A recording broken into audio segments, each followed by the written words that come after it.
The Place to Be podcast is a proud member of the History of WWE.com website. The History of WWE.com features thousands of complete cards and detailed results from throughout wrestling history from legendary promotions across the country, in addition to informative columns and reviews. It is also the official home of the Place to Be podcast and Scott and Justin's pay-per-view reviews. So visit us at thehistoryofwwe.com or on Facebook by searching for History of WWE or the Place to Be podcast. Because for anything and everything wrestling, the History of WWE.com is always the place to be. Yeah, Frank here, he's got his own billiard room. Yes, it's what do you call it, Kramer? The billiard room? No. The name. The billiard? Not the billiards. It was, come on, Rudy, come on. We call it the place to be. The place to be, yes, it's the place to be. Then I shall be there. Now, it's time. Live and in living color. The Grandy Man can. Time to play the game! Well, you always left me satisfied and smiling. So. That's what she said. Why do I want this? Yeah. Because I want to make bank, bro. I want to get ass. I want to drive a Range Rover. Ladies and gentlemen, boys and girls, children of all ages, it is now time for the Place to Be podcast. And now your hosts, Justin Rosero and Scott Criscolo.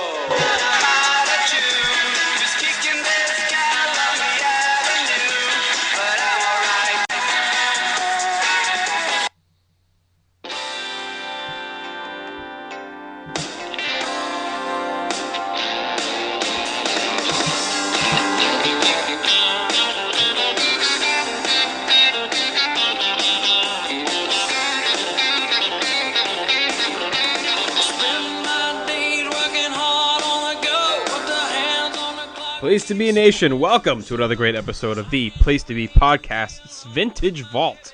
That's right, we're heading back to 1995, coming off the interesting review last week, of course, with the Broham, Graham Cawthon, and my man, the PIC, the man who's always with his baby every night, Scott Criscolo. Good evening, JR. Always a pleasure, PIC. Welcome, everyone, to the Mark Gastineau edition of the Place to Be podcast. Wayne Gretzky. Well, I was trying to kind of make you feel better. Oh, thanks. Yes, the great one. It made me feel worse. I don't really want to talk about the Jets ever.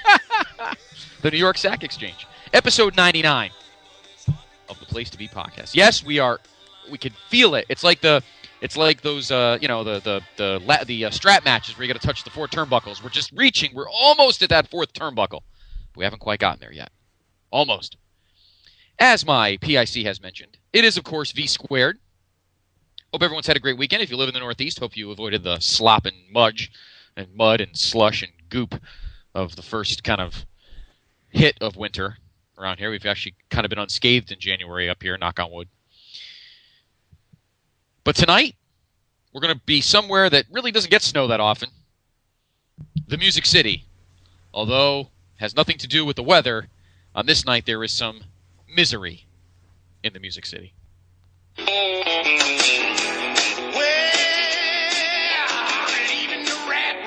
Heading for the country, gonna buy a Chevy pickup with a Benzie for my honey.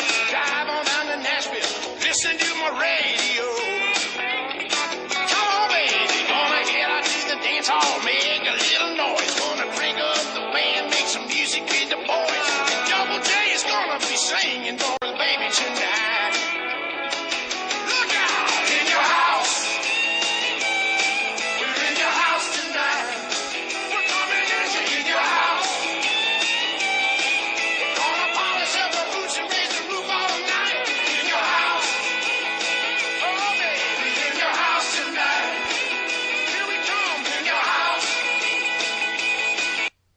Well, they certainly went all in with the the Nashville theme, huh?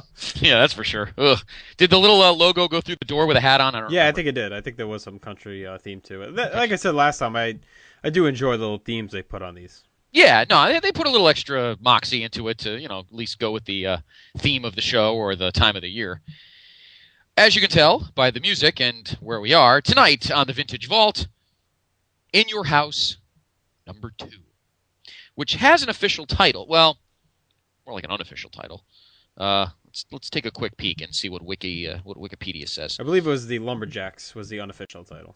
I believe you're correct. Let's take a look just to confirm that. Here we go. In Your House 2 is indeed the Lumberjacks. How creative. July 23rd, 1995. Live from the Municipal Auditorium in Music City, Nashville, Tennessee. Your announcers, of course, normal play-by-play man, Vincent Kennedy McMahon, and back sitting in the seat after a few months of a couple of months of being on the card itself, back in his seat at color, the King, Jerry Lawler. Your attendance. Now, this is where I have an issue, and it's a personal preference. The crowd for this show is 6,482, which is awful. But this is where I get the whole thing. Why didn't, during this era, did WWE do a pay-per-view in my home building, the New Haven Coliseum? No, I'm not going to shut up. I'm mad. It's your own backyard, Vince. Seats almost 9,000, 9,500, and you never came to my building for a pay-per-view. Even in this dumpster area, you didn't go in there. We would have sat more. We would have sold out the place. Nashville, though, kind of fit the whole theme of this show. No, I know. I'm not saying this particular show, but at least for the next 2 years when they were in one little podunk dump after another, he could have put a pay-per-view right in his backyard. It really would have. I mean, they put one in Springfield, for Christ's sakes. They could have put one in New Haven. That always made me mad. Yeah. And you went, 3 years ago? And that's where I am now. I used to see the old guys that came in the dressing room that come around, and they looked like old dogs. Like you? All right, 6,482 is your attendance. The buy rate, 0.7. Why don't you give the listeners our one dark match, Mr. Master of Dark Matches? New participant in the dark match. We'll get to his biography at our next show, and that is Skip, alongside with Sonny, defeated the Portuguese Man of War, Aldo Montoya, in 4 minutes. Now, do you want to save the Coliseum dark matches for the end? Yeah, didn't we do that last time? We did. Yeah. Yes, we did. All right, we'll save. There are 2 Coliseum video exclusives, and once again, your jaw's gonna drop at how stupid this concept was. Who the 2 dark match or the 2 Coliseum video exclusives are, and I think finally the Coliseum videotapes had they been doing it for a while? The whole Raw tips and strategies, weren't they doing that at the end of these tapes? Yeah, it was definitely around this time for the Raw video game. Yep. Yeah. Okay. Let's go to the first match. And our opener is nothing really earth-shattering, although not an unwatchable match. I like this match, actually. The Roadie, who is coming off his performance in the King of the Ring tournament. Listen, motherfucker, we only sing 80s songs. So take your skate hooker wife and get the fuck out of here. Exactly. That's what they're saying to the bars down the street from the Municipal Auditorium. The Roadie, who is in the King of the Ring tournament, taking on the 1-2-3 Kid, who has not been seen. He's been seen in and out, but he has not been on pay-per-view, since the Rumble. Right, well, he was injured for most of that time. Right, injured. So, yes, so the 1-2-3 Kid is back in the saddle and back in live action, and he is in this opener. Kind of goes along. It's pretty much the extension of the Razor-Jarrett feud. Right. The 2 running buddies facing each other. And, not a bad... I mean, it's not a horrible match. No, I like it a lot. It goes about 7.5 minutes. Yeah, I mean, it's solid. I won't say I like it a lot, but I like it. I think it's good. The Kid was very good at, selling, and Roadie had decent enough offense to get him through. And he wasn't a bad worker at this point, honestly. No. And, of course, they have that one nasty spot in this match where Roadie crotches Kid on the ring post outside the ring, and then just drops him on the mat. That was a great move. And then the finisher was pretty ballsy, because Kid, of course, had been rehabbing that neck injury. And to play into that storyline, and it was a real-life neck injury, Roadie drops him with a top-rope pile driver, which was pretty crazy to watch at that time. So yeah. And Roadie actually got the surprising win. Kid could just come back from injury. They job him out here. But it made sense, because obviously they had pretty big plans for the Roadie, as we'll see later on the show. And then I always like after this match when he goes up to the stage, of course, so Jeff Jarrett will be performing later tonight and starts doing some sound checks and other Roadie-type things. Yes, Roadie-type things, yes. By the way, speaking of him, this is his last match on pay-per-view for almost a year and a half. Yep, and we'll get to what happens to him later tonight. Yes, exactly. So, the Roadie wins the opener, kind of keep the heat, kind of keep things going good for him and his boy, Jeff Jarrett. Beats the 1-2-3 Kid in a relatively decent match with, yes, a very controversial and effective, at least visually, top rope pile driver. All right. Match number 2 kind of brings us back because it reminds us of the debacle of a week ago. And once again, excellent job by the Broham, Graham Cawthon, Yes. Last week for helping us out, because I don't know if, you and I are pretty damn good, but I don't know if you and I could have even handled that show by ourselves. It was great for the Broham to hop in, and we promised him that we would give him he'd come back for a future vault and end up with a better show. We promised. So, anyway, the guy who was the big dude at that show, he is now king.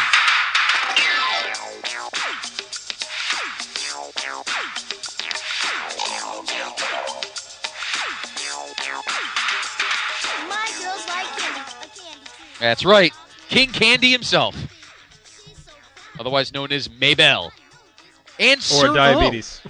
Yes, so excellent, Bobby Brown and his tag team. Yeah, poor chop guy. So King Bobby Brown and his partner Sir Johnny Gill, teaming here to take on the team of Savio Vega, who Mabel knocked out in the finals of the King of the Ring tournament 1 month earlier, and his boy, Razor Ramon, who was also selling an injury, although his was a little more kayfabe than, right? His wasn't real, right? Yeah, no, it was. I think it was real. From that. Okay. Yeah, he did pick that up. That's right. So he's back from his injury. That's probably another reason why that show last month was such a disaster, because you had two real good in-ring guys who were legitimately hurt, which kind of sucked. But that's no excuse for it. It's still that no, itself still is no had excuse enough talent to make it work. Yeah, enough talent to not put that piece of crap out. Exactly. So you think Vince was like, all right, take the Hispanics, take the Harlem Knights, throw them in an alley. Let's see what happened. I want the shopping carts, the garbage cans, toothpicks, all the typical stuff. Toothpicks. Right? That's what Hispanics do. They eat toothpicks. You know what you sound like? You sound like the guy that played Steinbrenner on Seinfeld. Larry David. Eggplant. Love eggplant. It was Larry David. Oh, God. Did you not know that? No, I did not know that. Was it? It doesn't surprise me. I never knew that. That's funny. Now that you say that, now that I hear his voice in my head, it does sound like him. Feel like an eggplant calzone now? Shut up! So, give me some cans of tuna. I'm gonna eat it while I watch these black people beat up on these Hispanics. God. Oh God! Is he gonna be another guy? Is he gonna be Giante's road manager on tour? Just imagine. All right, look. He needs a meat platter backstage and plenty of swizzle sticks. All right, so the King and the Sir, Johnny Gill and Bobby Brown there, taking on the bad guy and I don't know the head Hispanic in charge. I don't know what the nickname of Savio was, but anyway, what's his name? Quang without the mask. The match itself is fairly horrible, and it's not Razor or Savio. Really, I didn't think it was that bad. You only graded it a half point higher than I did, and I gave it a 1.5. Yeah, but your scale is always off from mine. You grade things differently. Well, I agree. To me, a 2 is a solid match. To you, a 2 is like garbage, apparently. So, no, a 2 is average. You think a 2 is good. I think a 2 is average. A 2 is good. 3 is very good. 4 is great, and 5 is like all time. Well, I gave this a 1.5 because they're just not good in the ring anymore. Maybe they were better when they were a nice little happy face tag team, but trying to be like mean guys in the ring was abysmal. I don't know. I thought this match was fine for what it was supposed to be. I mean, I'm not gonna say it was a barn burner, but I don't think it was terrible. I mean, it was fine. I don't know how bad it can be with Razor and Savio. Savio was a good worker as a face, and I thought there was a lot of honestly during this whole run that Mabel had, I think this is the best they looked. Think so? Yeah, they get a clean win over Razor and Savio. Mabel gets his win over Razor that he didn't get, at King of the Ring because of the injury. And I thought Razor and Savio sold well. I like the story with Razor's ribs. I thought it was a good 10-minute match. Mabel gets a clean win. I thought they looked all right here. I mean, did he look like a main event level monster heel? No, but I thought he was sufficiently looked like a solid heel force in this match. Well, here's the problem, though. He was supposed to be booked as a main event heel, so you're pretty much so he didn't make it at that point. He looked okay, but considering what he was supposed to be booked for, I thought the match was good. All right, I thought it was kind of bleh. And maybe it's because I just was so upset that we were wasting all of this main event time and all of this energy on got two guys who really didn't deserve this much cred. And maybe the match is not as horrible as I made it out to be in the beginning. I don't know if I'm going to watch it again to change my mind, but watch it right now, please. Oh no, I have something better on in the background right now on the event center screen. I have Eddie and JBL for that awesome cage match in Providence. So I'd rather have that in the background than watching these two again. But I don't know.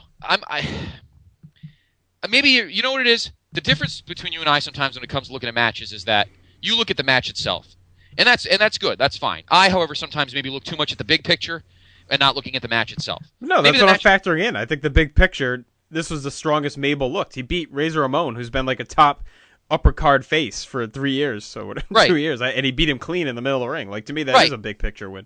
Right. I don't disagree with that. But you said that you said you look at a big picture, and you're saying it's terrible. So obviously you do disagree with it.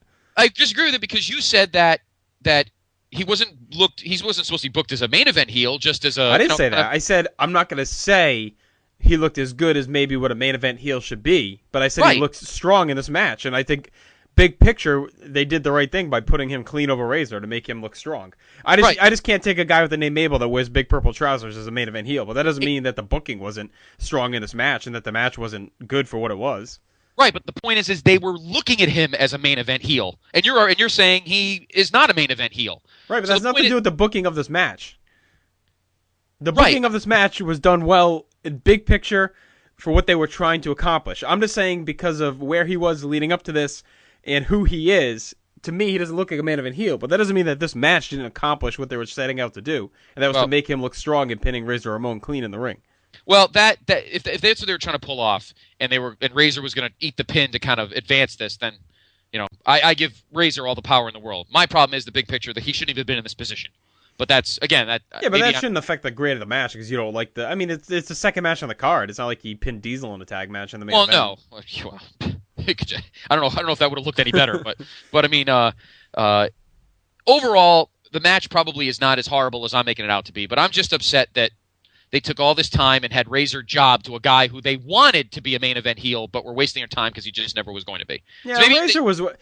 He's like a guy like Chris Jericho now. Whatever. He's a guy that can eat the loss, and it's not going to hurt him in this case. Right. No, it definitely wouldn't hurt him. But in any event, they got the win anyway, so my bitching doesn't even matter. Mabel and Mo get the win and continue their push. So, and again, I applaud Razor, and Savio didn't look that bad. I guess I'm just mad because I feel like this is a complete waste of time to even push this guy. But that shouldn't take away from the match. I agree with you on that. But the fact that they're taking the time to pin one of the upper mid card guys. One of the hottest guys in the company, just to put over a guy who shouldn't even have been being put over, just doesn't sit right with me. But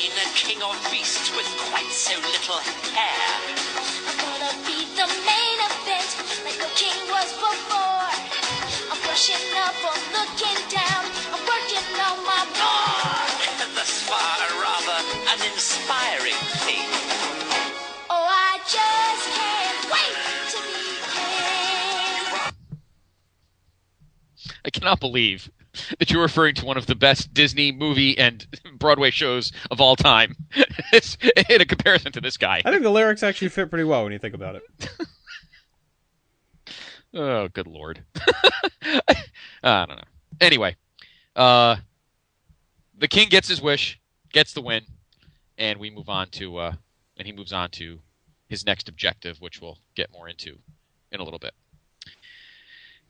So, after this match, we finally get what the whole point of the show was for the most part. We mentioned after Rhodey defeated the 1-2-3 Kid that he would go and do his thing, which is setting up a stage, setting up equipment, setting up instruments, and then finally, after telling fans for almost a year that he's going to set the world on fire with his unbelievable talent and ability, Double J. Were you watching this with your cousin? Or was this you still were on that kind of Brett-Vince split? Yeah, we were pretty much done at this point. But I actually didn't watch this live. I had something going on. And then I went over Jim's and watched the tape like 2 days later. Oh, okay. I, as usual, did not watch this live. I rented it whenever it came out, like a month later. Double J finally gets in the ring. And this really was a long time in the making. I mean, he was talking about the shit from his debut at the end of '93. So yeah, really. exactly. I mean, there's so much hype behind him finally singing, and it was kind of cool they actually delivered on it. Yeah. Well, I figured they had waited for a good time because he was kind of over in terms of.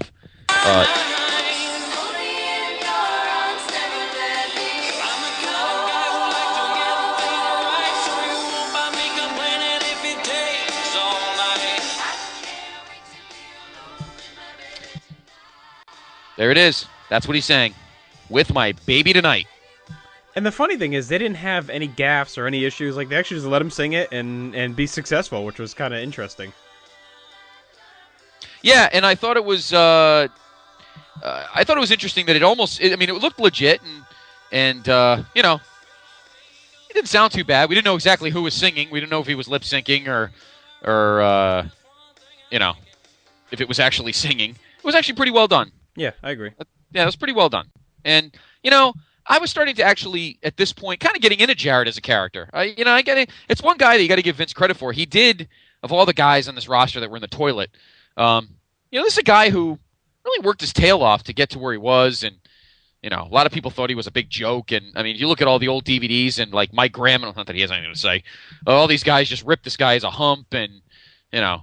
But really, you know, you got to give the guy credit for coming into this weird gimmick with the lit up hat and the lit up jacket and all that stuff, and comes in and really rolls with it, you know. Yeah, he did. And put it over. So, you know, kudos to Jarrett for that and for this, you know, ridiculously hilarious singing skit. So, but his night's not over. We'll get to that in a couple minutes. Back to the action, though. There wasn't anything else to mention, right? No, that's pretty much it. Successful. He's got his little chicks singing with him and roadies out there putzing around. Yep. Yeah, exactly. So, but as I mentioned, your World Wrestling Federation Intercontinental Champion was not done. But we'll get to him in a minute.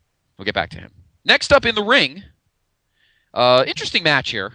Match that I didn't mind it. This was a match actually in reverse. I'm just looking. And follow along, please. Bigelow34.proboards.com. Hop on, follow along with us, and you'll see the matches. Very just different grades. For instance, this match, I actually graded a scooch higher than you did. Mm-hmm. The match is Bam Bam Bigelow, freshly turned babyface Bam Bam Bigelow, taking on a guy who we've kind of like half-watched over the first half of the year. He's kind of been on, kind of not been on. Right. Well, he was at the Rumble. Much. Yeah, he was at the Rumble, and he was on TV pretty consistently, but no, he hasn't been on pay-per-view again since. Yeah, and that is, of course, HOG, Henry O. Godwin. Remember what the O stands for? No. Orpheus. You know, I was going to say something of that nature, but yeah, Orpheus. Othello. The one that Othello. And, of course, we'll get to the other initials in a little bit sometime down the line. But Henry Godwin, a.k.a. Was he Shanghai Pierce or was he Tex Lozinger? I always get those two confused. I believe he was Tex. I think he was Tex. Yeah, I think he was Tex Lozinger, too. He was Shanghai Pierce. He was Shanghai Pierce. No, okay. Yeah, he was the one in the mask, though. Yeah, so Shanghai Pierce, a.k.a. Henry Godwin, taking on Bam Bam Bigelow in a battle of former Corporation member against wannabe Corporation member. Yes, that was whole Henry Godwin's thing right now. He was kind of working as an associate with DiBiase and was trying to help him out and join the Corporation here. So he was a solid heel. I think he'll find his niche more as a face later in the year, but I thought he was fine. He kept trying to gain acceptance. DiBiase told him if he could beat Bigelow, he'd consider it. After the loss, Godwin was then told he had no chance, and we'll see what happens later at the year. I think not the next show, the show after that, we'll talk about him a little bit more. So, right. Only 541 here for this match. Bigelow wins it clean with a roll up. Yeah, it was fine for what it was. I mean, it was a terrible match. 1.5. No, it was decent. Bigelow gets the win, which I thought he needed to kind of help rebuild him a little bit. I'm glad they didn't do any shenanigans with him. But still kind of sad to see him here. I still think he could have been used a little bit better instead of being kind of mid-card Corporation face fodder at this point. Yeah, I agree. We all know what happened, and we'll kind of get more into that at the end of the year when he's finished up because it's unfortunate. The story of B Cubed is not a fun one out of this. And even the finish is weird. Like, he doesn't beat him with the headbutt or anything. Like, I think Godwin misses like a knee drop or something, and he hurts his knee, and Bigelow just rolls him up. It's kind of weird. Yeah, it is pretty cheesy. But I thought the match was fine for what it was. It was nothing earth-shattering. It's funny. I think you think of this match the way I thought of the other match, and vice versa. I'm probably giving this match more credit than it probably deserves. But I don't know. I thought it was entertaining, and I always liked Bigelow. So, But again, this match was not pushing, huge main event stars or anything. It was just a match in the middle to kind of fill the card, and it is unfortunate. Bigelow deserved better than this, but I agree. And then sadly, it doesn't get much better for him. No, it doesn't. Move along through the year. No, it doesn't. It doesn't. But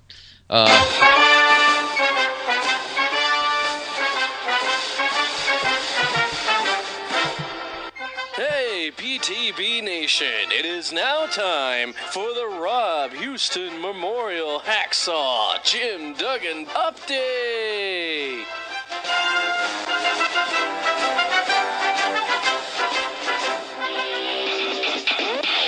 I got like 2x4.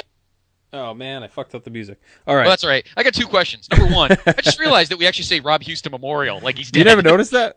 No, I have noticed that, but it's the first time I've actually I remembered to say something that he's Rob Houston. There we go. We're back. Okay. I don't know if Yes. Oh, then number two, I kind of feel bad. I think Broham's going to listen to this and get a little upset that he lost his spot in the newscast. I was going to say, I don't think I'm going to be as eloquent as the southern drawl of Mr. Cawthon, but I will try my best. Yeah, the WCW sound. It's almost like he should be doing it. On June 27th. No, I can't even do it. I can't even do a flattering invitation. All right. On June 27th, Saturday Night Taping at Center Stage Theater, Jim Duggan defeated Rocky Mountain Thunder and Tim Richards in separate matches. On June 29th in Township Auditorium in Columbia, Duggan teamed with Marcus Alexander Bagwell to lose to Harlem Heat. That same result occurred on June 30th in Florence, July 1st in Charleston, South Carolina, and July 2nd in Savannah.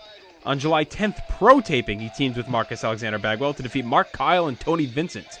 And then on July 11th, Saturday Night Taping from Center Stage Theater once again, he defeated good old WWF jobber Red Tyler. And then teamed with Bagwell once again, but lost to Ric Flair and Arn Anderson. Finally, we hit Bash at the Beach on July 16th. Of course, that was outside on the beach at Huntington Beach, California. Duggan lost to former WWF star Kamala in 6 minutes after the Zodiac appeared and cost him the match. Duggan then moonlighted, ironically, in a lumberjack match on that card as well. On July 25th, Pro Taping, he lost to Big Bubber. And July 28th, he fought Kamala to a double disqualification. Just call him Big Bubber. Big Bubber. It's Mongo. Sounds like a WCF character. Big Bubber. July 29th, he fought Kamala once again to a double countout. And finally, July 30th in Greenville, him and Bagwell lost to Harlem Heat. So not the best month for your boy Duggan. No. It's what I love is the fact that you know what, he'll lose a few matches to legit guys, and then him and Bagwell can lay out some jobbers for about a week. I like that. He'll lay out some jobbers, then you'll lose to real good guys. He'll lay out a few more jobbers, lose to some other good guys. It's so funny. I guess he was Bagwell was his understudy. Quite the understudy. Yeah, really. They're two peas in a pod. Thank you. There's your Duggan update. And as you can see, everybody wanted to be funny. Ooh, here he is in his WCW career. Now he's just nothing more than what he was. That run ended quickly. Yeah, nice. After he beat. Hey, Axel, have you seen Sapphire Baby? No, I haven't, Dust, but we're all still looking for her. He can keep looking, too, because he's apparently gone way down 95 into the sticks. Maybe that's where, I don't know if that's where Sapphire lived, but I don't know. DiBiase has an autumn residence in, Florence, South Carolina, or where the hell it was. Oh, good Lord. But anyway, he went from almost ending the careers of DDP and Stunning Steve Austin to jobbing to beating Red Tyler and Tony Vincent, or whatever that guy's name was. Red Tyler's the man. He is. I think his all-time wrestling record's like 3 and 467. I don't think he's ever won a match. Probably not. I think Barry O has. I think he was one of the guys that Papa Shango lit on fire or whatever back in '92. Just like his career went up in smoke. There you go. All right, our next match. Lots to talk about here. Yeah, the highlight of the night, and clearly two guys much better than Jim Duggan, Tony Vincent, or Red Tyler. Jeff Jarrett Not comes better than back Rocky out. Mountain Thunder, though. No, or the Big Bubber. You got the speed and power and agility of Big Bubber. At that point, did he really have agility? I guess he did. Who knows? All right. Yeah, I think he was in better shape then. That is true. And then when he came back, he was in awesome shape. All right. As mentioned, after his exemplary singing performance earlier in the night, your World Wrestling Federation Intercontinental Champion, Double J, Jeff Jarrett, gets back in the ring. And who is his opponent? Well, right now, one of the hottest guys in the whole country. I know it's funny, Art, but it is the truth. He liked that, Jeff Jarrett. He wanted an AD. He wanted an AD hat that lit up. I think it would look pretty solid, to be honest with you. Art O'Donnell. So Double J is defending his World Wrestling Federation Intercontinental Championship against a guy with a very good singing voice because he sings his theme song all the time, and that is, of course, the Heartbreak Kid, Shawn Michaels. Now, give us a little background on how this match came to be. Honestly, there wasn't much of a build to it. They just kind of set the match up on Raw, and then I know they had like one confrontation, I think like the week before. I know Shawn would do commentary every now and then for that for Raw, but yeah, there really wasn't too much build going into this. I think it was just because I think Vince and Gorilla, or whoever was booking the show, Pat, realized that they need at least one legitimately good work rate match on this card because they knew the rest of the show was not going to have it. Yeah, the only thing that really happened was June 26th, Savio Vega was challenging Jeff Jarrett, and Rhodey shoved Vega outside the ring, and he fell onto Michaels, who was doing commentary. Shawn shoved the Rhodey back. Vega was about to win, but the Rhodey interfered and then caused a DQ, and then Vega and Michaels both attacked Jarrett and Rhodey, and then after that, Michaels super kicked him after the show went off the air, and then that was pretty much the only builds for this. Right. They focused more on the singing of "With My Baby Tonight." Yeah, exactly. And you know what? The match delivered more than the song did. That's certainly for sure. And apparently the video for "With My Baby Tonight" actually debuted on July 1st, Superstars. It premiered. And then they kept playing it leading up to the show. So we had already heard the song and saw the video. This was going to be obviously the first live performance. But again, Jeff Jarrett was indeed still a title holder and had to do what he gets paid to do, which is defend his Intercontinental Championship. And as expected, now this is Shawn's first real legitimate match. I mean, his match at King of the Ring was, it was okay. This match, though, is spectacular. And not just because Shawn finally is back in the saddle and back into a good groove of expert work rate gems, but a lot of credit goes to Jeff Jarrett here because, here's a guy who is probably maybe a few notches, maybe 8 or 9 notches below Shawn in the work rate department, but they really fit each other perfectly in this match. The action was nonstop. It was a great pacing. It wasn't very slow. There were a couple of, I think there were a couple of slow, like, rest holds that Jarrett would do, arm bars or something. But in reality, these guys were humming for this entire almost 20 minutes. I mean, nonstop. I thought it was fantastic. And I was very when I first watched this on tape, I rented a Blockbuster, whenever it came out, like 3 weeks later or whatever. It was just I was completely surprised. And I was reading stuff in PWI and reading stuff. Actually, it was also mentioned, I believe, in that month's WWF magazine that the match was so great. I think it was kayfabe and reality, I guess you could say. And then I watched it, and I totally agree with all of them. I mean, it was just exceptional. And it really is. It's kind of I consider it to be a lost classic. It's not one you immediately think of, but it was a good old school match. It was fitting that it was in Memphis, home of the old school style. They had good psychology. Nashville. Yeah. Same thing though. That southern mid-south kind of feel. Territory. Yeah. And a good psychology and high impact moves mixed into the psychology and the slower pacing, which is what I liked. It wasn't just like a all out spot fest, and it wasn't just kind of a mat based thing. It was a good mix, and Jarrett really showed he could hang with a guy like Michaels and bust out some high impact moves. And to me, this is easily Jarrett's best match of his run. Of this run, and maybe actually of his career. I'd have to really think about one that could have been better, but it's definitely up there, at least top 3, if not his best. So, and this, of course, would be Michaels' first singles title since 1993 when he forfeited the IC title in October. Yes. Yep. And it was interesting at this time because it seemed like Shawn was being poised for the main event run, but I guess with him being a face and Diesel still kind of being the main guy, they needed to keep him busy. So I did find it interesting. I remember heading into this, I really didn't think Shawn was going to win the belt. I figured they'd do some kind of schmaz or DQ, and Shawn would just win the match by DQ or something. Rhodey would interfere, and I definitely did not expect him to win the gold. That's for sure. Well, I agree with you not only, but I agree with you for another reason. You would have thought eventually that Razor was going to win this feud and win the belt back, as they had been feuding since January. I mean, their feud has gone on almost 7 months, but Razor kind of transferred from Jarrett to this whole Mabel thing with Savio and right. Well, in June on the house shows, they did have the one where they traded back and forth, Razor and Jarrett. Yes. Oh yeah, we should mention that. Yeah, we should mention that. And Jarrett ended up with the belt at the end. But yeah, you're right. They don't really do much of a blow off between that because obviously, I guess I might as well talk about it now. This ends up being Jarrett's last pay-per-view, at least until the end of the year when he pops back up in December. But isn't that crazy? Yeah, weird. I mean, the whole show is set around it. Oh, go ahead, finish what you're saying. And then I'll okay. All right. Well, after the match, Jarrett. Well, of course, the finish is Jarrett was running the ropes, and Rhodey wasn't looking at the ring, but his job was to trip Shawn, who was supposed to be going whipped off the ropes. Rhodey reaches into the ring, trips Jarrett by accident, and that leads to a super kick. Yep. And Shawn gets the pin. Yep. And gets the victory. And then they head backstage, and you hear arguing behind a closed door, Jarrett and Rhodey screaming at each other, and eventually they storm out of the arena because Jarrett was pissed that Rhodey had ruined his big night. You know, he sung the song, and now he's supposed to defend his title.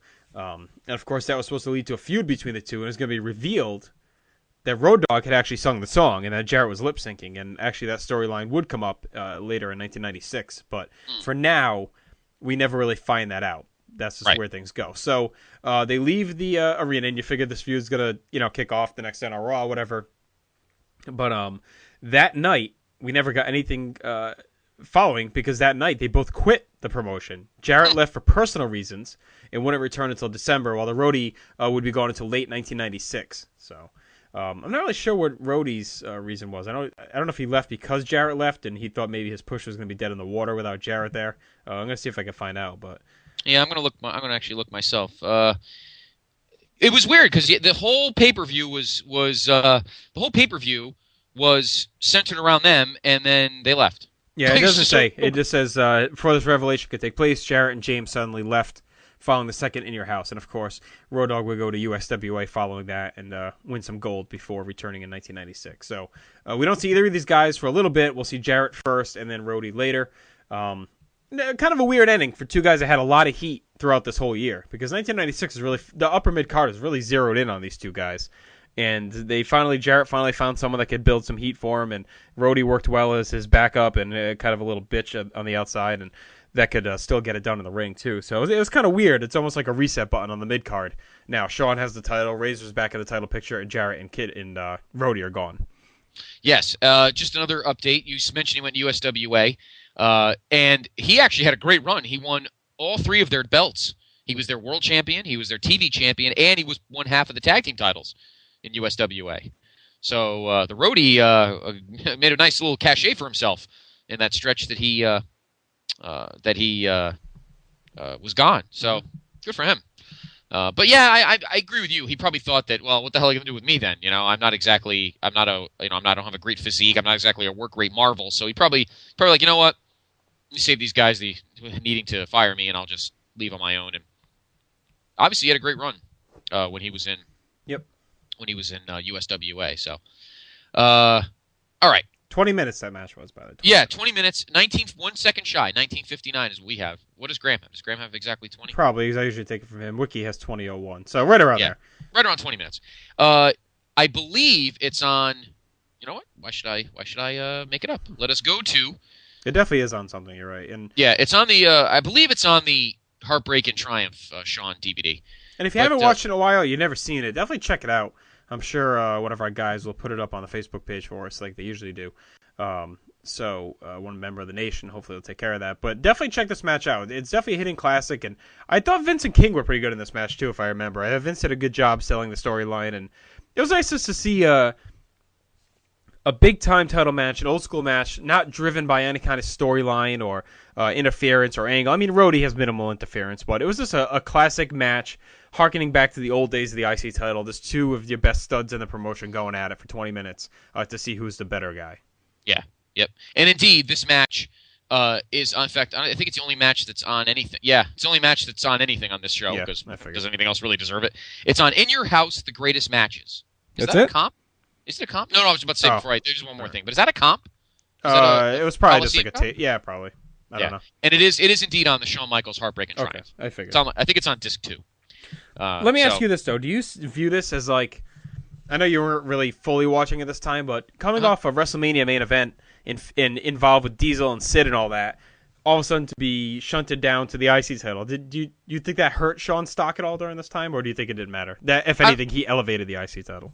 Oh, I think he elevated it. Well, here's the problem. Again, you had said it yourself before that that they were kind of painted into a corner. Diesel was still the champ, even though his pops were like a quarter of what Shawn was getting. And obviously they're wasting too much time on Fat Boy Bobby Brown and his sidekick there, Johnny Gill. So what was Shawn going to do? Feud with Mabel? Nah. This is perfect. Don't worry. Yeah, it's not a big deal. Fans just wanted to see Shawn. I think at that time, still in the pseudo kayfabe pre-internet years, no one was thinking about shunted up and down the card and anything like that. I think they were just happy to see Shawn in the ring and in a match. And but even people not on the inside, to me, you might look at, hey, this guy was just for the world title. Now he's the IC champion. You know what I mean? Like, yeah. I didn't. I never thought of that. I don't think anybody else did either. But I Yeah. never thought of that. I was happy.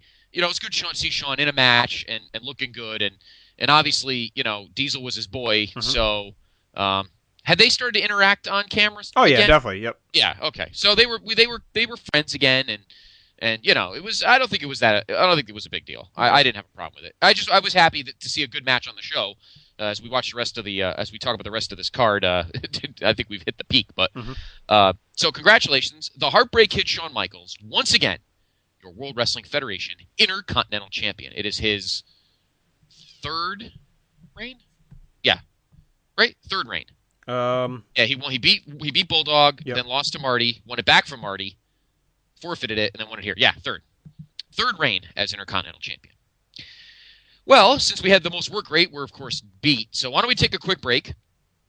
When we come back, we'll have the Tag Team Championships on the line. And then, of course, our World Wrestling Federation Championship is on the line. So 2 more title matches to come. And, you know, a couple interesting gimmicks. And then we'll give you the infamous Coliseum video exclusives. And this is where you want to pull your hair out again. But before we do that, we will take a break and talk to our good friends at WrestleChat.net. And that is because... Hello?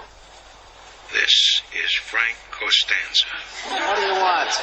You think you can keep us out of Florida? We're moving in lock, stock, and barrel. We're going to be in the pool. We're going to be in the clubhouse. We're going to be all over that shuffleboard court. And I dare you to keep me out! How many pro wrestling news websites do you visit to get your daily news? 3, 4, maybe 5? Do yourself a favor and make that number 1.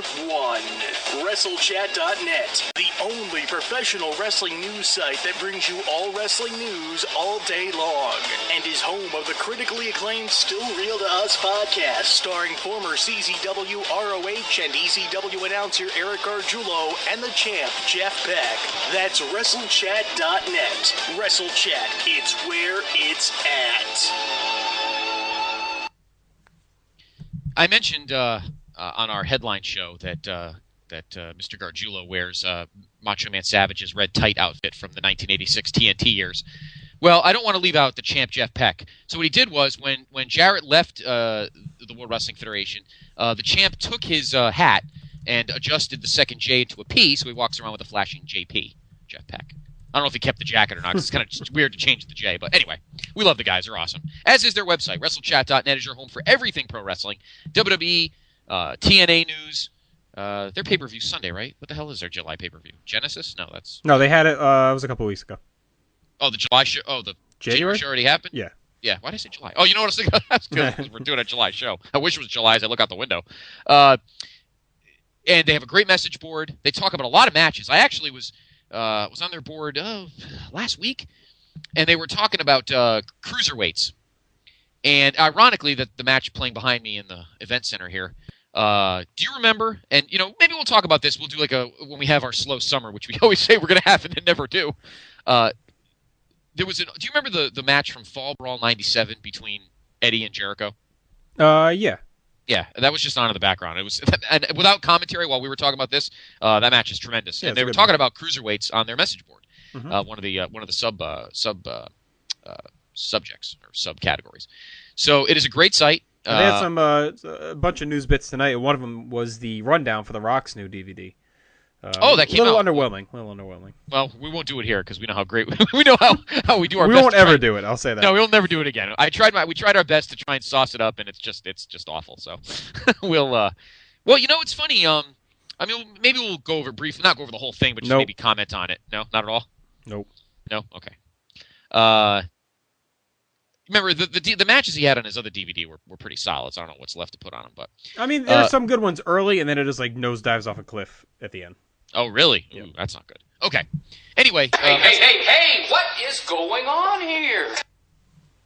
This guy's trying to take my... Just because we have the same laugh doesn't mean he gets more lines than I do, okay? Same age, same laugh. Yeah, I have more hair, okay? That's the only thing you got. Anyway, go to WrestleChat.net, of course, the Gnome, the PTB Gnome. On the right, click on it, and you'll head right to our Podbean page. So, WrestleChat.net is your home for everything pro wrestling. By the way, Jim's favorite tag team's on the screen right now, Strikeforce. They're wearing their headbands on their necks. Isn't that nice? Of course. Yes. That's what all cool guys do. Yes, exactly. This is actually Strikeforce and the Heart Foundation. I'm like the event center here. I have like screens going in the background. He has screens going in the background. We're always excited here. Okay, back to In Your House number 2 here on our Place to Be podcast, episode 99. We are right there. We are right there, folks. Again, let's like the strap match. That fourth turnbuckle is just within reach. It's better than Derek Lewis strap-on. Who he probably got from you-know-who on their little sojourn through the Rhine Valley in France, or whatever the fuck the picture was. All right, anyway. Let's go on to our next match. Our second tag, as all the titles were... I actually like the way in the sense that this was laid out, in the sense that all the title matches were at the end. So they had like title. Yeah, it's almost like they built the card, kind of either like a boxing or UFC kind of card, where this kind of builds to a crescendo of title matches. Yeah, which is nice because the last pay-per-view didn't have any. Right. All right. Up now, our World Wrestling Federation Tag Team Championship on the line. Your champions. And let me tell you something. I concur with you if you mentioned it. And again, a lot of our PTB Nation, we've talked about it. Yokozuna and Owen Hart, your tag team champions, definitely fighting champions. Yep. I felt they were on almost every week back then. Yeah, they fought a lot on Raw and a lot of interesting matches on Superstars, and they took on all combinations. I remember them, I think it's not till after SummerSlam, but there is a match where they actually fight Men on a Mission, Mabel and Mo, which is interesting. So they definitely were fighting champions, I can't say that. And they worked hard, and it was easy when you had a guy in Owen that could carry the matches, and Yoko just came in for the high-impact spot. So it was a very effective team, and it was good to see them kind of carrying the tag division during what is usually considered a down period.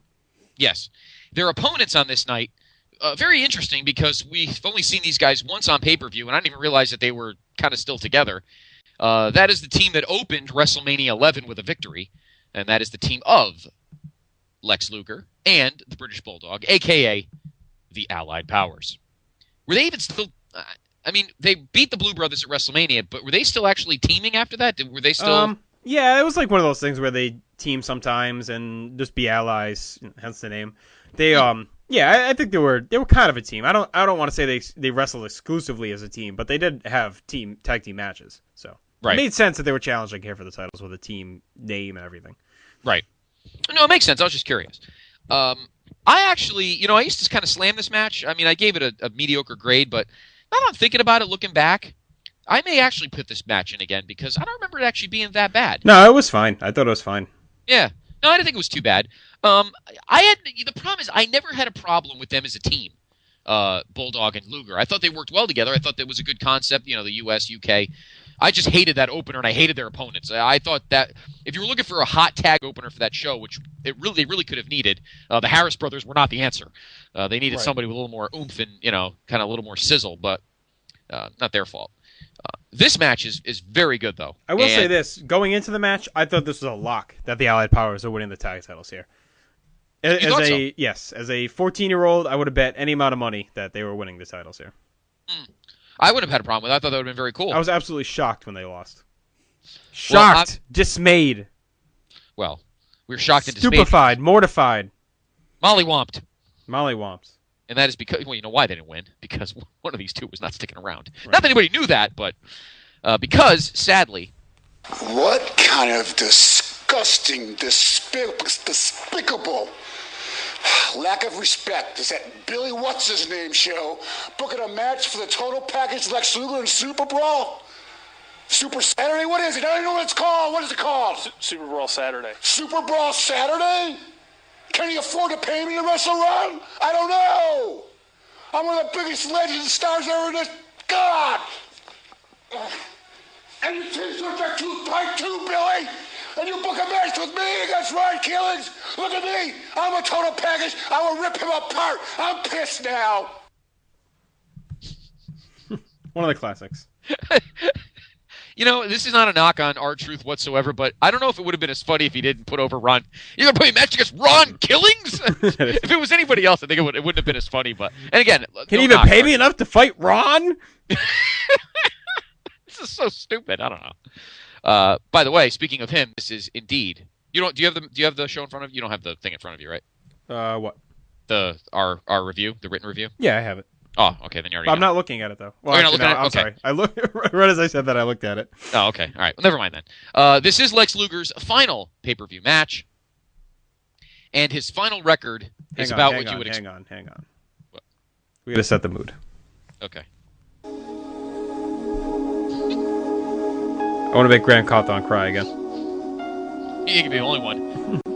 Matt Rotello pretty cool. Cry a lot as well. Matt Rotello's hiding in the fucking Lex Express still. Exactly. He's in the trunk. Always were there, always beside me. Okay, go ahead. This is for you, Broham. We miss you.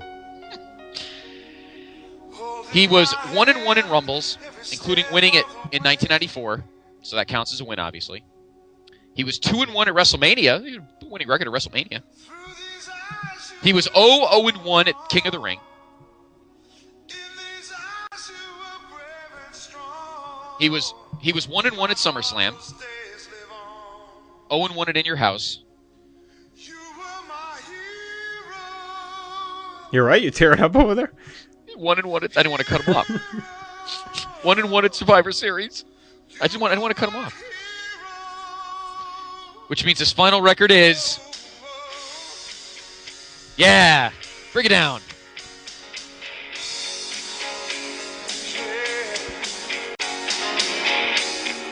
What does it take to be a hero? The 500 record. That's what it takes to be a hero. That's exactly. 5-1 is his final record. The man Right down the middle. It pretty much sums up his whole run. Just pedestrian. 5 and a tie. Yep. Unfortunate. Jim Caldwell got fired for worse than that. Yeah. With no quarterback. Now Luger will hang around, and we'll actually see him at our next show. He won't wrestle, but we'll see him. So I think we'll get into where he goes from here and all that after this at our next show. We won't do that now. No, we won't do that now because that takes up a lot of time, and because the next pay-per-view, our next Vault includes a big, there's a lot of things going on within the business of wrestling in August and September. So we'll get to that in our next show. So anyway, this is Luger's final match. It's not bad. He does eat the pin. Yoko pins him after Owen. Which makes sense when we see what happens in about 3 weeks after the show. Why they had Luger eat the pin here? Yep. 10:54 for the total. I really like the match. I may actually throw it in again. I actually don't dislike this match. No, it's not bad. It really isn't bad. We're not just saying that out of any kind of nostalgia. It's fine for what it is. I mean, this whole card, outside of the match we're going to get to in a minute, really isn't that bad. No, it's not. And you know what, folks? If you want to throw in the, because again, my PIC is and I are nicely debating this, but if you all want to throw in that second match and tell me that I'm overreacting or I'm being a little too harsh. Look, I'm not saying it's Steamboat Savage. I'm just saying it was an okay match, and you made it like it was like fucking Heroes of Wrestling bad when you first got into it. Well, I'll tell you, if Mabel started waving his jugulars at the women on the side, I think we'd all just have to run away. That guy looked like Marty Funkhauser too. That play by what the hell, Randy Rosen, whatever the frick his name is. He looked just like Marty Funkhauser there, or Billy. What's his name? So all right. Before Graham wants to hop in on the call and reminisce about his favorite Lex Luger moments, why don't we get rid of that?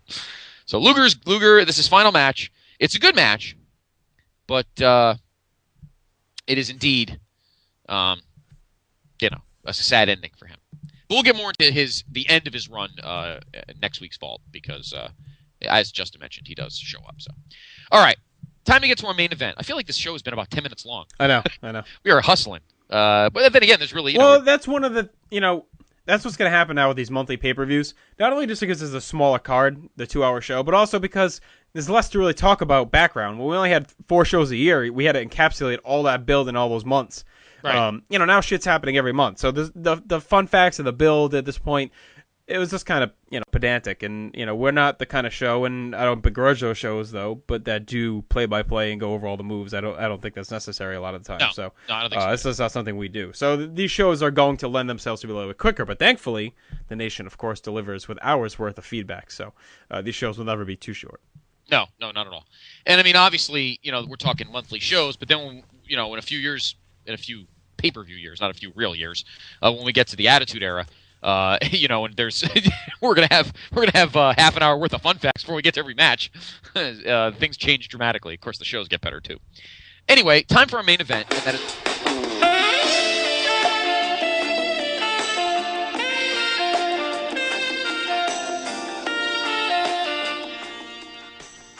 Hello, sir. My name is Francis Montgomery Bezier. I am representative of Mr. El Giante, and he did not want to appear tonight's show because he's in preparation for his big matchup on the 100th episode of the Place to Be podcast.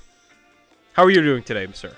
I'm doing very well. I was a little disappointed. You know, I wanted to talk to the main event. He doesn't want to waste his time on. This is what he told me anyway. That he does. Hang on one second. What? I speak up. I can't hear you. That son of a bitch. I don't want to talk to him. All right. Calm down. Yeah, he's incapacitated right now. But I don't. Mr. Giante has asked me to pass along this information to Mr. D'Amato. If you don't stop trash talking him and slandering him on the Place to Be podcast page, Mr. Giante is going to be forced to take legal action through myself and my law firm of Cuna & Associates. Wow. And that includes you, sir, because you were involved in a lot of this. Me? Yes, you. I am nothing more than a mediator. I've listened to all the tapes and all the footage, and I'm not impressed with the way you speak to Mr. Giante. Excuse me, Mr. Cuna. Don't talk to me like that. And the name is Bezier, Francis Montgomery Bezier. Please get it right. Francis, all right, look, all right. Cool, Mr. Bezier, thank you. Cool, happy, funky chicken. Okay, listen. El Giante and I put on a spectacular duet on our Christmas Sir, edition. you've been living off Mr. Giante's coattails for the last month talking about his CD. Before I slap you with a defamation suit, please, hang on one second. Hold on. What? That son of a bitch has been using my name everywhere. Please tell him to shut the fuck up. Okay. Mr. Giante's please asked you to stop talking about his CD. Oh my God, be quiet. Okay, first, you want to get Excuse me? who's the woman in the corner? What's your name, honey?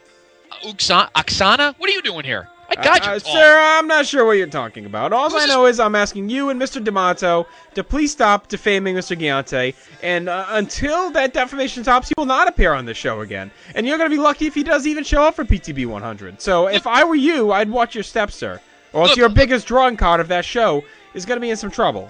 Let me tell you something, Mr. Bezier. Okay, I know who you are. I know you pass out expired Wishberry coupons to everybody. So don't pull this crap with me that you're throwing legal action. Sir, please, enough. You've slandered enough people on your show. Look, get out of here, all right? Tell Giante that just to be here next Wednesday because D'Amato's going to be here and Hinchy and everybody's going to be here. So enough of his incapacitation nonsense. I can't make any promises that Mr. Giante is going to show if you keep treating him like this, sir. You know what? He signed a deal. I've yet to see this deal, sir.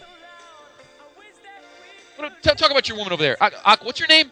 Don't tell me to get the fuck out of here. Sir, stop trying to divert the attention off yourself and Mr. D'Amato. We're in the middle of a broadcast here. If he wants to come on here and talk, fine. But don't you come in here with your stupid bow tie and your mustache and give me guff, okay?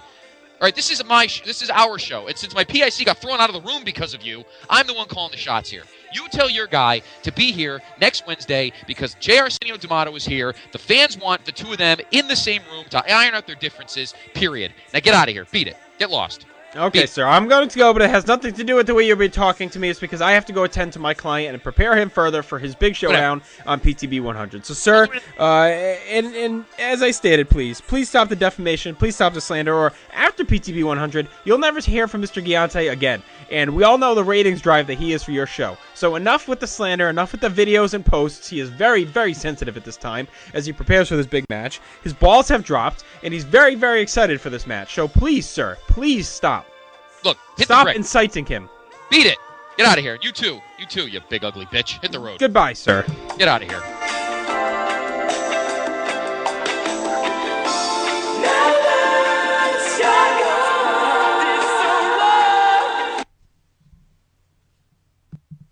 What was that? I don't. What did you let that guy? Who is that guy? Nice bow tie. He had some paperwork. Yeah, it was all looked official to me. He said he had the right to come on here and talk to you and Representative Mr. Giante. So. Yeah, his clown shoes and his mustache. He needs to hit the bricks. All right, he better be. I don't know why he's pissed at me. I didn't do anything. I'm simply a mediator here. Okay, D'Amato is the one that. Hey, you don't have to get all upset with me. I didn't do anything. But I mean, I don't know why he's getting pissed off at me. I've done nothing but be cordial to him when he's come on this program. I let him talk about his balls hanging out of his diaper, and he's giving me guff. I don't know. He better be here Wednesday. That's all I got to say. All right, enough. And now it sounded a little bit iffy. I'm not going to lie. You mistreated him last Wednesday on the headlines, and this is what happens. How did I mistreat? Ugh. Whatever. That's what the guy's saying. Who's that woman that Bezier was with? What the hell is her? Jesus, she's huge. Good Lord. What goes on in that office? Lots of stuff. God. He left those stupid Wishberry coupons, too. What is this? They expired in 1997. I don't know, man. Let's move on. I know you're fired up. I know you're excited. Well, hopefully Giante shows up on the 100th episode for the showdown with D'Amato. There's a lot of build for that showdown. Yeah, it is. There is a lot of build. We got great guests. We got awesome members of PTB Nation that are coming here, and a lot of people are here to see that. So I'm a little mad that suddenly he comes here and shakes his stuff every week, and then the one episode before it, he comes out with an attorney. Yeah, maybe it's all head games. We don't know. Well, he could just be playing my games with D'Amato, for all we know. Maybe he is. Who knows? We'll get more to that at the end of the show. All right, let's go back to our. Will you stop? I am. Just give me a minute. Just gonna relax. All right. Our main event, your World Wrestling Federation Championship on the line. Udi. Weird, huh? A summer. I guess it was rain season in Arkansas. I wasn't playing softball. I guess. Yeah, he was flying back quite frequently. Yeah, exactly. Well, this show wasn't far from Arkansas. No, that's true. So maybe he had a tournament during that day. Sid, coming off the bad tag match and then an even worse title match in May, gets another shot at the world title. Yeah, why not? Let's waste another pay-per-view minute. Sure, why not? What the hell? Takes on Big Daddy. Offense, but there are a lot of skeptics that think that perhaps you can't take it.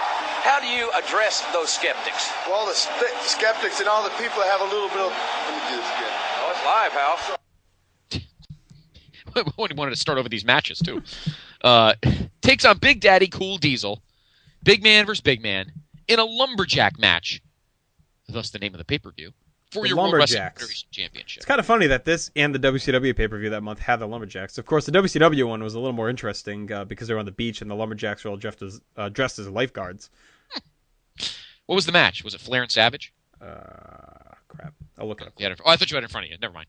We can check it in a minute. Diesel. I think it was Flair and Savage. I think you're right. Yeah, it probably is because they wrestled that. Yeah, because they were the main event that week. Because that was the show that Graham got. Yeah, Savage defeated Ric Flair at a lifeguard match. 1355. Here's a collection of lifeguards: Arn Anderson, Booker T, Brian Knobbs, Bunkhouse Buck, Chris Kanyon, Dave Sullivan, Diamond Dallas Page, Dick Slater, your boy Duggan, Jerry Saggs, Johnny B. Bad, Mark Starr, Max Muscle, and Stevie Ray. And of course, the main event of that show was Hogan defeating Vader in a cage match. Yes, I remember that. I remember that match, actually. I don't remember the lumberjack match. I saw that show. I probably should remember that because I've seen that show a lot. Jim taped it, and I just liked the look of it. So I remember watching that show over and probably way more than I should have. I do remember the Vader. I think I watched it on a 24/7 tape. I remember the Vader Hogan match in the cage, and I thought it wasn't that bad. I don't remember the lumberjack match though. The lumberjacks here. Yes. Let me let's see. I think I got it right here. Ready? King Mabel. Yeah, I got it. King Mabel, Sir Mo, who will play quite the role in this match. IRS in his last pay-per-view appearance. Kama, King Kong Bundy, Tatanka, Henry O. Godwin, another newcomer that we'll get to in a couple months, Rad Radford, Skip, who we talked about earlier, Dr. Tom Pritchard, Gigolo Jimmy Del Rey. I believe this is Del Rey's final pay-per-view appearance. Yes. Jacob and Eli Blue, Jean-Pierre Lafitte, who I don't think we've talked about him yet, right? He's another guy we'll get to next month. He is in. We'll talk about him in a minute because he's. Right. The infamous Mantar making his final pay-per-view appearance. Bam Bam Bigelow, Razor Ramon, Salvio Vega, the 1-2-3 Kid, a guy who we'll never see on pay-per-view, Man Mountain Rock, portrayed by Max Payne from WCW, is just kind of a big rocker guy that plays guitar before the show or before his match. Never really does much of anything during this run. Adam Bomb, Bob Holly, Duke the Dumpster Drosy, who, have we talked about him yet? He was in the Rumble, right? Yeah, he was in the Rumble. He was in the Rumble. Yeah, he was in the Rumble. Yep. Fatu, Billy Gunn, Bart Gunn, Shawn Michaels, Techno Team 2000, Eric Watts of course, infamous WCW fame, and Chad Fortune. They were this wacky tag team that was actually set for a pretty good push, but it would go nowhere. They're supposed to be from the future, so they have these like futuristic space costumes on. And then some other dude was one of the lumberjacks too. So. Yeah, some jobber guy. Yeah, I don't remember who it was either. All right, so there are your lumberjacks for this match, and they actually played a pretty big role in the build. They had DiBiase, try to buy them all off, and then Diesel had all his buddies led by Shawn. That was kind of his main guy, and DiBiase was the main guy behind Sid. So I thought the look of this match and the setup was okay. Yeah, no, I thought so too. Although I find it funny, I feel like you booked these lumberjacks, like all your guys. But the match, once again, I mean, didn't Vince learn in May that these guys just have no chemistry together? They're just so big, lumbering, and stiff that there's just no flow. I mean, it's the almost everything about this match is the complete opposite of Shawn and Jarrett. Right. The pace was painfully slow. Just everything was just so off. And the worst bit. Go ahead. Okay. No. I was going to talk about the ending, but go ahead. Say what you're going to say. I was going to say that, they had to blow the feud off. I think Graham mentioned this at the last show at King of the Ring. He was saying how they had to finish this feud. Now, they probably should have done it at King of the Ring and not dragged it on here. So I get why they're having it again. And I give them credit for recognizing the deficiencies and putting the lumberjacks around them to hopefully hide. And they only let them go 10 minutes again. So they don't give them a lot of time. They stick them at the end of the card, and they put a lot of riffraff around the ring to try and kind of, distract us from what's going on. And, of course, Shawn is pretty active on the outside. And the biggest moment comes when the light bulb goes off. Now, I mentioned at King of the Ring that at that point, I still didn't see Mabel as being any kind of legit contender or anything. I thought, all right, they're going to give him King of the Ring and just kind of let him putt around. I definitely was not thinking that it was going to lead to anything important. But, boy, was I ever wrong, because on the outside of the ring, Diesel falls to the outside. Mabel grabs him, runs him into the ring post, and at that point, you're like, oh, shit. They're not setting this up for the next show. They're not doing this. And, of course, as we see, our nightmares will come true. But this, to me, is when the light bulb went off that this was actually happening. Yeah, it was very unpleasant. But what makes this match even worse is how it ends. Right. Diesel throws Sid into the ropes and hits him with a big boot and gets the pin. Well, I guess they couldn't. But he couldn't really jackknife him, I'm guessing, is the issue. I don't mind the boot to the face, but I don't know. Hit it? He missed his head by like 2.5 feet. Yeah, it was. You know what? This whole title reign and this whole feud has just had bad vibes to it this whole time, and this was just a very fitting finish. Is there something crazy than Shawn dive out into the lumberjacks or something at the end? Maybe I'm thinking of something else. Yeah, he does. No, he does. He dives into lumberjacks. Yeah. So he's wearing his hat backwards, and he kind of looks like a frat kid. Actually, it's pretty funny. I like that part of it. I like Shawn leading those lumberjacks against DiBiase's lumberjacks. I thought that whole part of the build was fine. It's just the match itself is just they tried to hide it the best they could and mask the deficiencies, but they can only do so much. But Sid's run now as a main eventer is done. From here on out, he's just kind of an upper card guy that putts around. But as any kind of influence in the main event scene, he's done. No, and he has a right to be done. And because, again, as we mentioned 2 weeks ago in our In Your House 1 review, he wasn't booked as the Sid we know him to be. Now, when he comes back a year later, that's a different story, but we'll get to that when we get there. But here he's booked as just a typical WWF heel, a chicken shit who hides behind his manager and runs off from a fight. That's not Sid. Yep. That's not Sid. So the match ends. Hey, by the way, did you notice the first reference point on this Wikipedia page? I don't have the Wikipedia. Oh, wait a minute. Yeah, I do, as a matter of fact. Let me go to that In Your House 2 again. Yeah, I believe I do. No, let's see. Yeah, there it is. Ha-ha! Someone ordered us for something. Yeah, and actually, if you go to the In Your House 1... Actually, we were quoted for the where it took place and the date. That's what they used us for. No. Oh, no, actually, we're number 11 as well. Let's see what that was. Footnote 11. Footnote 11 is kind of all over the place. Oh boy, a lot of nines. Foothold 11. We talked about the Mabel push going to start SummerSlam. Oh, lovely, great. I'm sorry. I apologize for getting credit for that. What a disaster.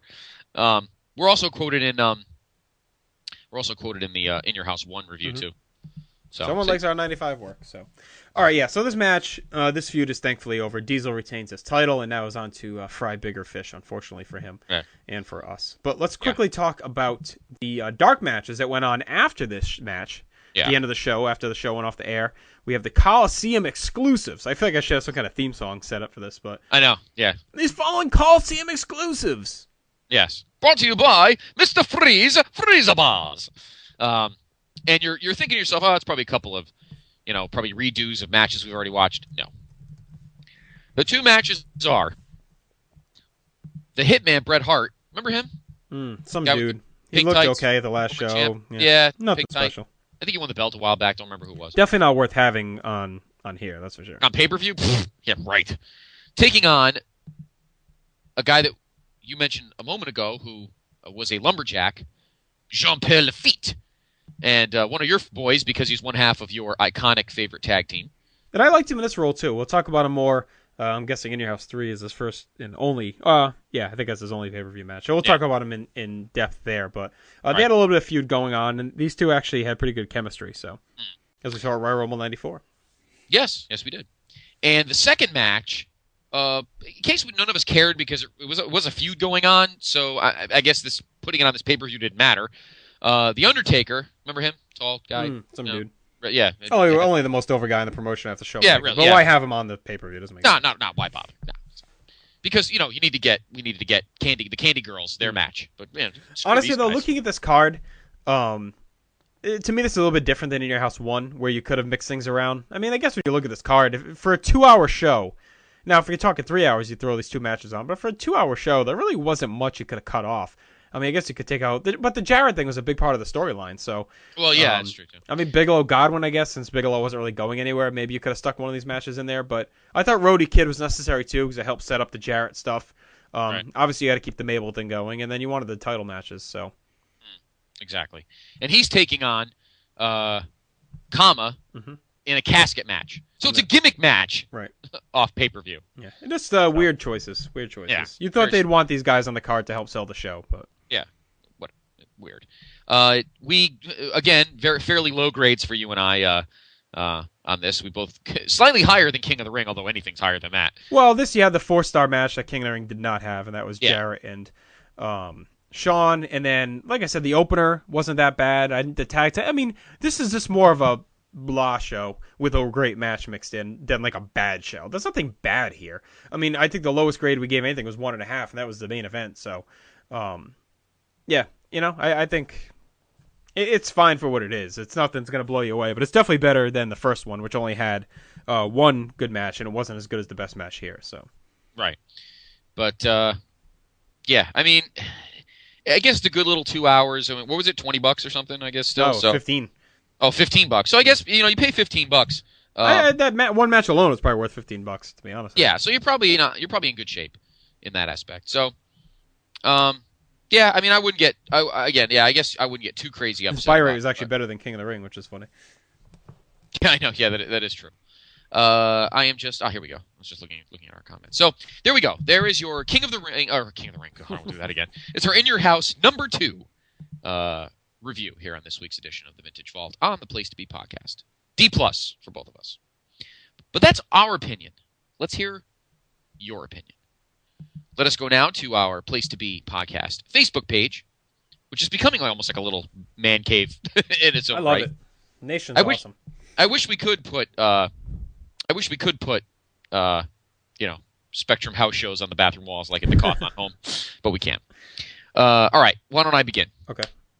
Neil Trauma says, the Lumberjacks, Techno Team 2000, finally makes it to pay-per-view. 1995's Shit Gets Real with the Jarrett Roadie split, the last pay-per-view match for Flexi Lexi, and the end of Sid's title push. The King Mabel push, though, that shit is just getting started. Jason Greenhouse, who was on a roll today. I don't know if you get to see the El Gigante movie poster he put up. Yes. Even better, though, he finally put up this year's Asshole of the Week. That's finally, right, he did that too. So he's on a roll his last couple of days. HBK has earned the nickname Mr. WrestleMania before he became what he was, Mr. In Your House. He and Double J had an awesome IC title match. The Roadie and Kid had a great opener. The Roadie being exposed as the real singer with My Baby Tonight is something that always stands out to me from this show. But no, Jason, it does not stand out, because that actually did not happen at this show. The tag title match was okay. Anytime Owen and Davey Boy were in the ring together was fun to watch. The main event was what you would expect from a Diesel-Sid match. Yes. Corey Ferreira, fellow Laker fan, sad they lost to the Heat tonight. Wade didn't play, and did LeBron end up playing? I believe he played. Okay. Because Powell had 26, too, but they lost by 11, 98-87. Oh, they are bad.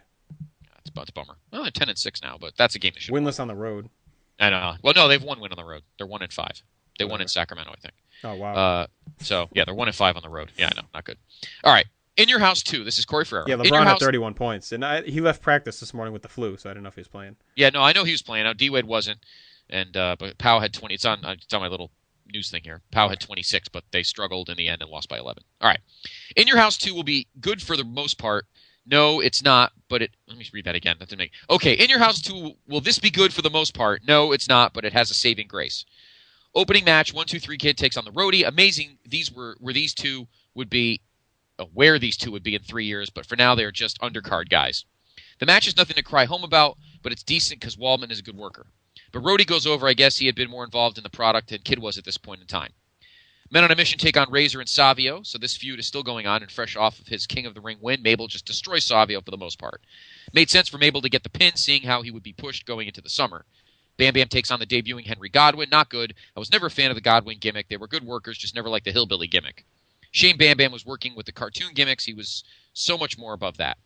Okay, saving grace of the show, HBK versus Double J. This match is fucking awesome. HBK wins the IC title back, and these two just put on a classic match, and the second classic In Your House match after Brett Hakushi at In Your House won. Okay, Yoko and Owen take on the Allied Powers. I love Owen and Yoko as a team, and with Cornette as the manager, they are even more awesome. That is true. You could tell they had lost all faith in Luger by this point, and they wouldn't even put the tag titles on this guy, but Bulldog is still awesome. Whenever Owen and Bulldog work together in this match, it's awesome because it's Owen and Bulldog, but when Yoko or Luger work, not so much. Okay, main event, Sid Nash 2. Thank God they only gave them 10 minutes for this match. It's not as good, but not as bad as their first match at the last In Your House. Overall, not a good show. Only one great match like In Your House 1, and the rest ranges from poor to good. Once again, Taker got left off of the pay-per-view portion for a dark match, and Brett gets the same treatment this time. Also, we get the pay-per-view debut for some other dude. He may not be in a match this time around, but he makes the show as a lumberjack, some jobber guy. How far he has come. I don't know what he's talking about. Also, Skip and Sonny were on this show, which is awesome. Shame they didn't make the pay-per-view. So Fazio to Fazio. Yes. Well, In Your House 2 was better than King of the Ring. I ordered this just for fun. I was at my grandmother's house because she used to box. I got to see the Aldo Montoya skip match as a warm-up. The show in the beginning was boring, like the Rhodey 1-2-3 Kid. Come on, did 1-2-3 Kid have to put Rhodey over since it was his later pay-per-view for over a year? Owen and Yoko putting Luger and Bulldog in the doghouse was priceless. Then the IC title match, I was hoping Shawn would win, and he beat that Billy Ray Cyrus-looking fuck like there was no tomorrow. And Rhodey punching Jeff Jarrett after the loss is just incredible, since this is Jarrett's last pay-per-view match. Team Candy Girl versus Razor and Savio Vega match was okay, but this is well-suited, match more suited for Raw type of match. Even this next match I'm going to talk about, Bam Bam Henry Godwinn, 5 minutes of pure shit. But my dad, for some reason, fucked up like this match than I did. But the main event was just awesome. Diesel Sid, two titans going at it, a lumberjack. But Techno Team 2000 had no right being in the lumberjack match. Just saying it anyways. The finish was pretty good. Even when Mabel and Diesel were going at it ringside. Hey, I noticed newcomer by the name of, I don't know, some dude. Yeah, when Mabel and Diesel locked eyes, my cousin Nick and I looked at each other and said, does this mean what I think it means? Is this thing going to happen at SummerSlam? And I nodded yes. I'm with you there, Safario.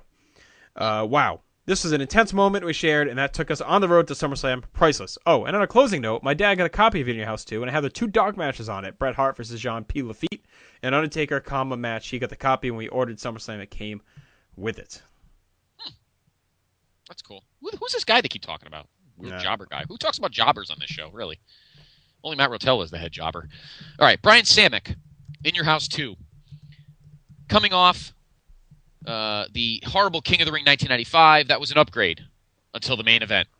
The undercard was okay. Rhodey takes out 1-2-3 Kid as the Kid's losing streak continues. The pile driver off the second rope didn't look good as Rhodey landed on his feet first, but the move was effective. The Razor Savio versus the Candy Girl and Minnie Warren Sapp. He does. He does look like him. He does look like Warren Sapp. Was that? Although I'd rather hear him on NFL Network half the time. It was actually good, I thought. All four men worked pretty hard and put on a very entertaining match. I like the end as well, as Mabel uses Razor's bad ribs and buries him with the. So was it a trash match? That's surprising. Buries him with the belly-to-belly suplex for the win. Where they were going, it made sense. Yeah, I hope you're all happy with that.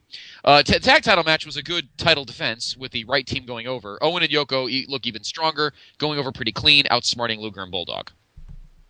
The IC title match was phenomenal. A lot has been said about this, and I'm sure you guys talked about it during the podcast, so I will leave it at that. It was great. And we did. The world title match. How do I put this? Fucking sucked. It was awful, and I'm very forgiving about big man matches. The match had zero flow to it. Both men spent more time outside of the ring than in it. It was almost more of a showcase for HBK as he saved Diesel twice with flying moves. Also, Diesel is about to beat Sid and instead dives into the lumberjacks. That's right. It was him that dove, not Shawn. Yeah. Oh, okay. Stupid. Seriously, fuck this match. Sorry for the vulgarness, but this match deserves it. Mabel's King of the Ring win was better. Really? But thankfully, the Sid Diesel feud is over. Okay, J. Arsenio D'Amato. Yep. Spend my day working hard on the go, but the hands on the clock keep spinning too slow. If you remember those words like me, odds are you had no baby to be alone with tonight or on any night. No horror taker, but you get to see Man Mountain Rock turn down the $1 Million Man's money. It did wonders for his career. Eric Cafiero. This pay-per-view is an upgrade from King of the Ring, but that's not saying much. This best match was the IC title. HBK and Jeff Jarrett really put on a good match. I found the CHV version on this event at a local video store, Coliseum Home Video, for $1. And it had 2 bonus matches, which were really good. And we mentioned what those were. So. Ryan Schmock. This pay-per-view is definitely better than King of the Ring. I picked up the Coliseum Home Video on eBay years ago. All the matches were good, though the roadie should have lost.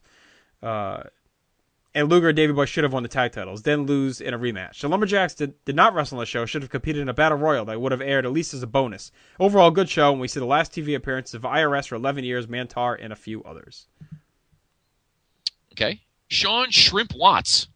IC title match was the match of the night, and one of my favorite HBK matches of all time. The Silver Vision exclusives are better than the pay-per-view matches. I didn't see this event until 2006 when it was released in the UK on Tagged Classic DVD.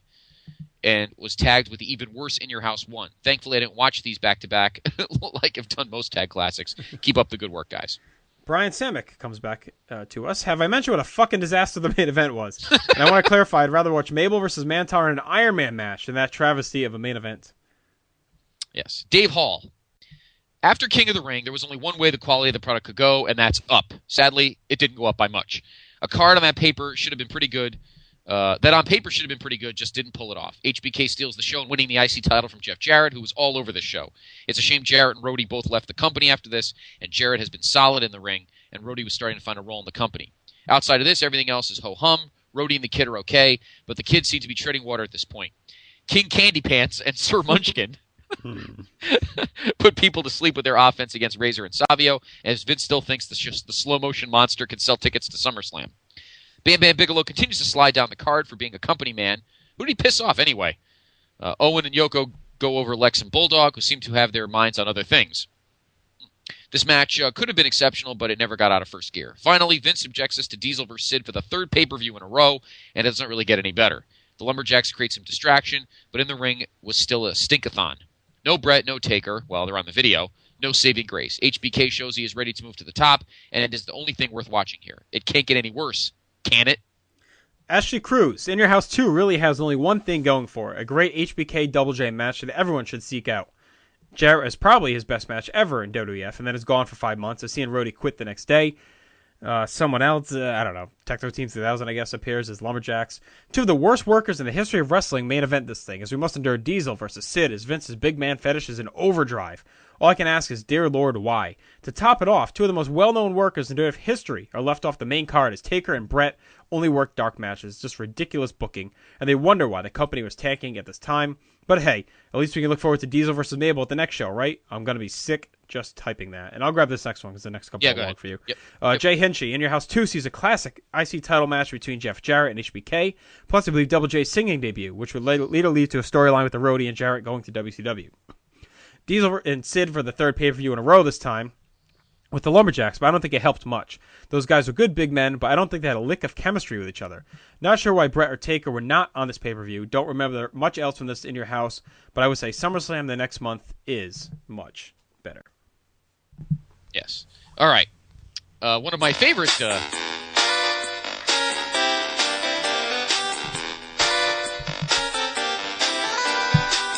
we go.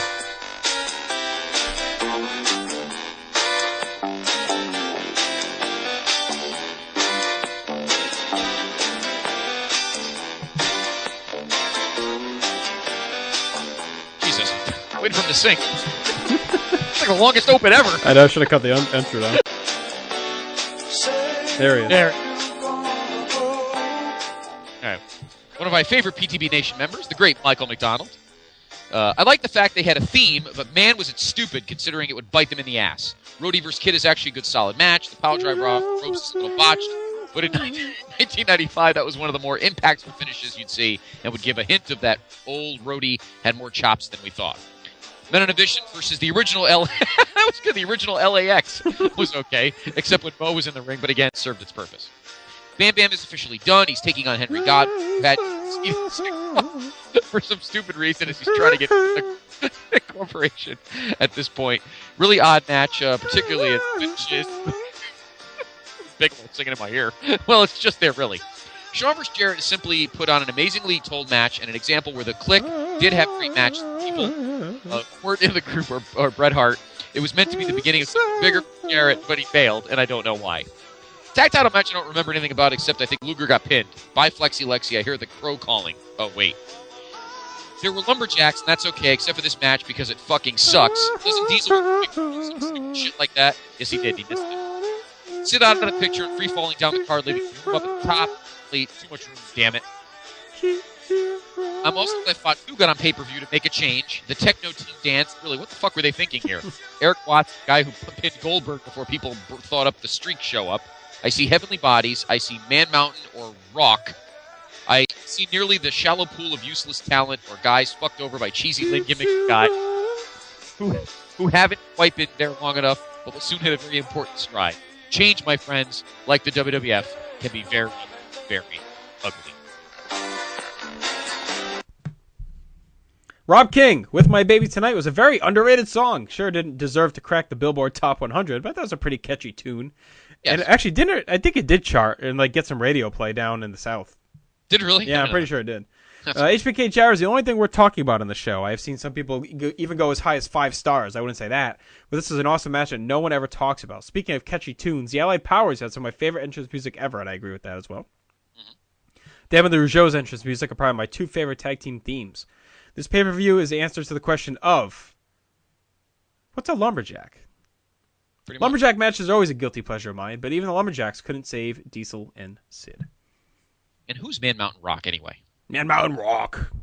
All right. James Mander. He's one of our UK guys, right? Isn't he overseas? I think he's in the UK. Maybe not. Sounds British. Yeah. James Mander. Not a good show by any means. Roddy vs. 1-2-3 Kid is a decent opener, but nothing more. I've always been surprised how hot the crowd were for the Mom versus Razor Ramon and Savio Vega match, but I suppose it serves its purpose and continues to build Mabel as a monster heel. Bam Bam Bigelow versus Henry Godwin is very poor. Nobody should ever lose a match by missing a knee drop. Pathetic. Even though I didn't like either guy at the time, Jeff Jarrett and Shawn Michaels put in a great performance and easily the match of the night. Okay. A so-so match between Owen Hart and Yokozuna versus the Allied Powers. As much as I liked Owen and Yokozuna, I'm glad these teams would eventually split up and would then form an excellent partnership between Owen and the British Bulldog. The Diesel vs. Sid match absolutely sucks. A terrible match with an even worse finish. Must be the first time that anybody has ever won a WWF title match with a big boot. A few more things that pissed me off about this show. I know they like to have a rest in the middle of a match, but couldn't somebody in the WWF show fat wrestlers a different move other than the nerve pinch? Doc Hendricks claims he can't get into the locker room as Jeff Jarrett and the Roadie have their bust up when the door is clearly open, as you can see inside. That's true. Not the brightest guy, Doc Hendricks. Yes.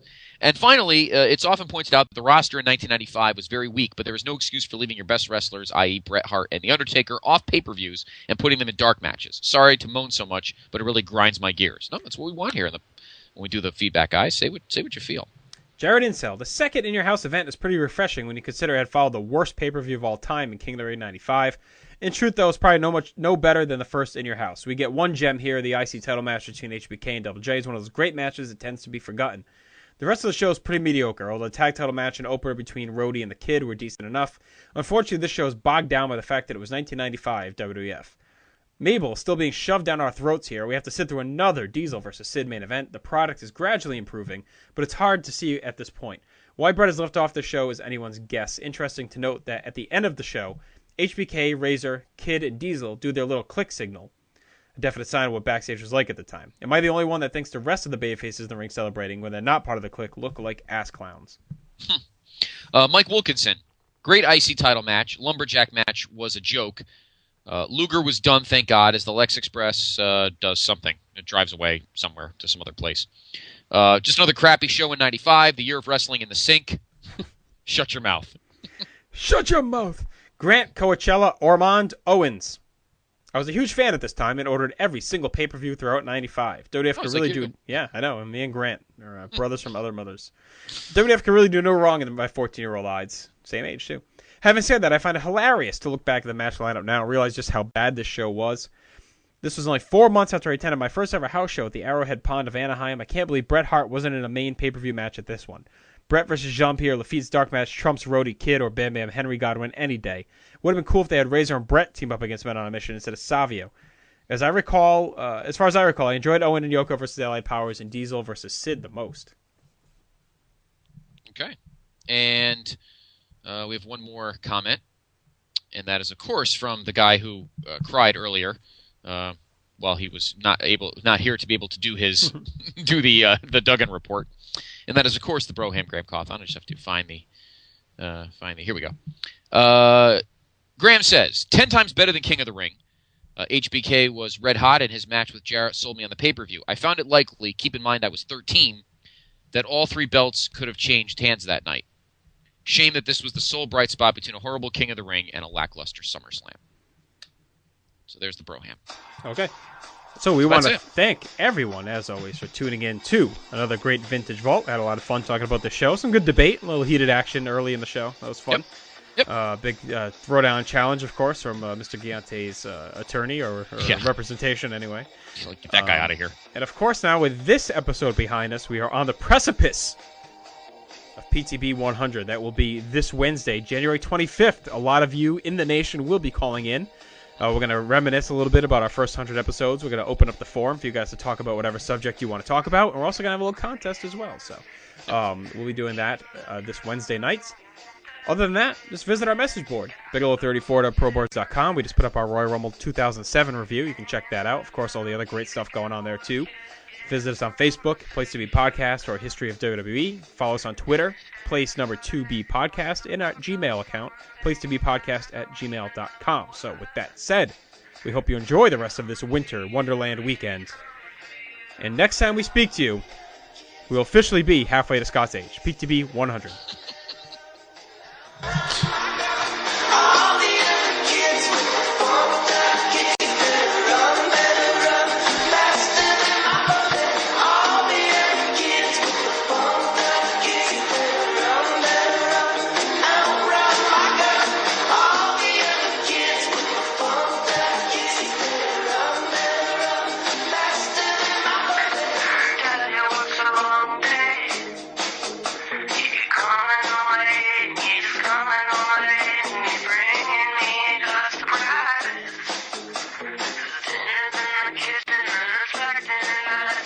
Waited for a long time. It's the sleight of my hand.